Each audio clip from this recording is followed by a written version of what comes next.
simulation hypothesis is the idea that everything we see around us, the Earth and the physical universe, is actually part of a computer simulation or a super sophisticated video game, not unlike that which was depicted in the movie The Matrix, for example. The idea is that physical reality is not the real world, but we are running on a computer somewhere. Computer genius.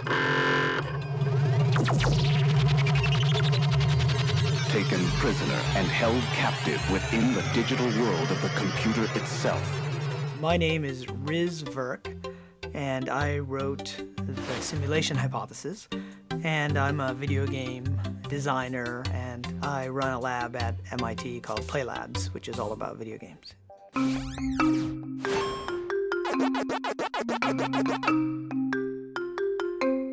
It's been around in science fiction for many years. A few years ago, an Oxford professor named Nick Bostrom came up with a simulation argument, and he said that if any civilization ever got to what I call the simulation point, where it's indistinguishable from physical reality, then that civilization will create many such worlds.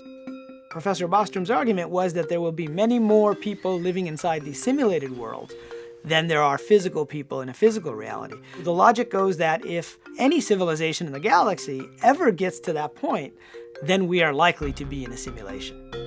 That's one argument that has gotten popularity. But just the sophistication of video games themselves is another argument, and if you project forward for another decade, 2 decades, or even 100 years, we think we'll be at the point where we can actually beam the video game information directly into our minds, and therefore we would be unable to distinguish if what's happening is in fact inside a virtual simulated reality or outside. If you look at the simulation hypothesis, there's actually 2 different versions of it. Using video game terminology, I like to say there's the NPC version, which is the non-player character version, and the RPG version, which is the role-playing game version.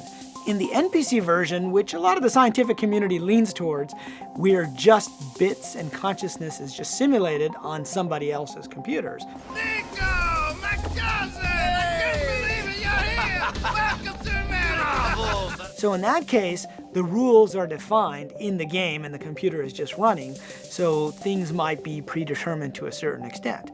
In the RPG version, which is more like video games as we know them, we exist outside of the simulation, and we are consciously playing a role inside the simulation, just like I might have an avatar in World of Warcraft or in some other game. I'm still free to decide whether this character kills that character or this character goes on this quest or not. So there's an element of free will or agency as well. Now, you'll also notice that most of the world's religions tell us something like the RPG version of the simulation hypothesis, telling us that the world around us isn't the real world, that there is another world, and that souls come into this world and we have free will. So whether it's Christianity, Judaism, Islam, Buddhism, Hinduism, they all have variations of this theme.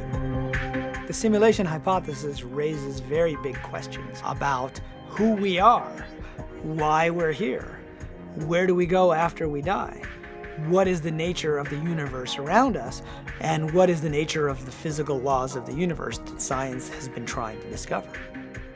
The simulation hypothesis gives us a new model and way of thinking about all of those issues. Now, we don't know what's outside the simulation.